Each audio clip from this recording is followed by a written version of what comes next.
Avec Nicolas Dos, ce matin, nous parlons du bilan de la fusion des régions françaises. Bilan qui n'est pas bon d'après la Cour des comptes qui affirme que le passage de 22 à 13 régions, il y a maintenant 3 ans, a en fait coûté de l'argent. Alors qu'a priori, ça devait en faire économiser. Comment c'est possible? C'est possible à cause des résistances naturelles des individus au changement. C'est possible à cause de la force des habitudes, aussi des susceptibilités politiques. En fait, des grands équilibres n'ont pas été modifiés parce qu'il ne fallait pas qu'il y ait des gagnants et des perdants. Vous imaginez si on avait dit c'est la Bourgogne qui avale la Franche-Comté.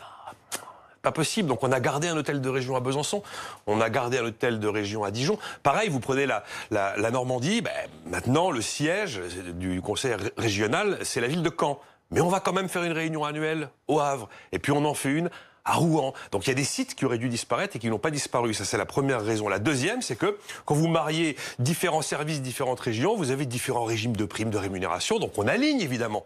Mais on aligne sur le mieux-disant, vers le haut. Donc il y a eu des hausses de rémunération qui ont déteint naturellement, d'ailleurs c'est logique, sur les élus locaux. Ce qui fait que quand vous regardez les régions qui ont fusionné, vous avez sur la période des hausses de rémunération très importantes, nettement supérieures aux régions qui n'ont pas fusionné, comme la Bretagne, qui est restée telle qu'elle, l'Île-de-France, la PACA, la Guadeloupe. Et puis, quand même, il n'y a pas de volonté politique, ni au niveau de l'État, ni au niveau des collectivités locales, de vraiment réduire les effectifs de la fonction publique, en l'occurrence territoriale. Donc cette loi NOTRe, la nouvelle organisation des collectivités locales qui date de 2016, elle n'a pas mis fin au fameux millefeuille. Mais en termes de facture, ça donne quoi? Il n'y a pas de chiffre. C'est un peu la faiblesse du rapport de la Cour des comptes.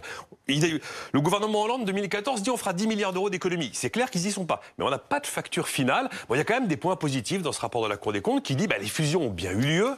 C'est un moment compliqué, ça peut déstabiliser, et pourtant l'action publique a été maintenue. Et puis il y a eu quelques zones d'économie, alors un peu effectivement symboliques, mais il y a eu moins de frais de contrat d'assurance, il y a eu moins de frais postaux, moins de frais télécom, moins de frais immobiliers, des dépenses d'énergie qui ont été aussi un petit peu réduites, des systèmes d'information, l'informatique, il y a eu quelques économies. Enfin, il est clair que les 10 milliards d'euros espérés, qui d'ailleurs avaient été sortis au doigt mouillé par Andry Vellani en 2014, ne sont pas là.